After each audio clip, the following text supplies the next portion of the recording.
Eggs అట్టలైతే పడేస్తున్నారండి. ఈ idea చూసిన తర్వాత అస్సలైతే పడేయరండి. చాలా క్లాసీగా ఉంటుంది. ఐడియా మాత్రం బయట తీసేటప్పుడు కొన్ని వందలే ఉంటుందండి. ఇంట్లోనే మనం ఇంత కలర్‌ఫుల్‌గా చేసుకోవచ్చనమాట. తప్పకుండా ట్రై చేసి ఎలా ఉందో కామెంట్ చేసేయండి. ఇక్కడైతే నేను ఎగ్ ట్రే తీసుకున్నానండి. ఈ విధంగా కట్ చేసుకుంటున్నాను ఒక పీస్‌నైతే. కట్ చేసిన తర్వాత కిందైతే ఎడ్జెస్‌లో ఈ విధంగా నేను ట్రిమ్ చేసుకుంటున్నానండి. అంటే ఈ విధంగా మనం రౌండ్ షేప్‌లో తయారు చేసుకోవాలి. ఇలాగే సేమ్ అట్ట ముక్కలు నేను కట్ చేసుకొని తీసుకున్నానండి. కొన్ని పీసెస్‌నైతే కట్ చేసుకున్న తర్వాత ఇక్కడైతే నేను సరిసమానంగా స్క్వేర్ టేప్‌లో అయితే ఒక అట్ట ముక్కనైతే కట్ చేసుకొని తీసుకున్నాను. దీనికైతే చూడండి ఈ విధంగా గోల్డ్ పెయింట్ అయితే అప్లై చేసుకుంటున్నాను.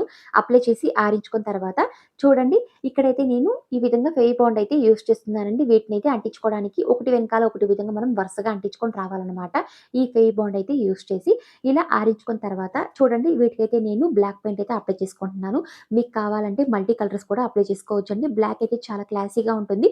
ఈ విధంగా టోటల్‌గా అన్ని పీసెస్‌కి అప్లై చేసిన తర్వాత మీకు కావాలంటే అంటించక ముందు ఈ విధంగా అన్ని పీసెస్‌కి కలర్ అయితే అప్లై చేసి తర్వాత ఈ విధంగా అంటించుకుంటే ఇంకా ఈజీగా ఉంటుందన్నమాట. ఈ విధంగా ఆరించుకున్న తర్వాత పైనైతే ఫెవికల్ అయితే యాడ్ చేసి ఈ విధంగా అద్దాలైతే సెట్ చేస్తున్నానండి.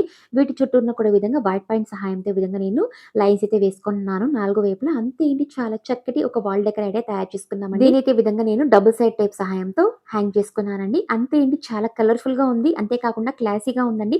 అసలు దీన్ని మనం ఎక్స్‌ట్రాలో చేసామో కూడా తెలియదండి. అంత కలర్‌ఫుల్‌గా ఉంది. ఐడియా మాత్రం నాకైతే చాలా బాగా నచ్చిందండి. మీకెలా ఉందో ప్లీజ్ కామెంట్ చేసేయండి. ప్లీజ్ లైక్, సబ్స్క్రైబ్, షేర్ చేసేయండి.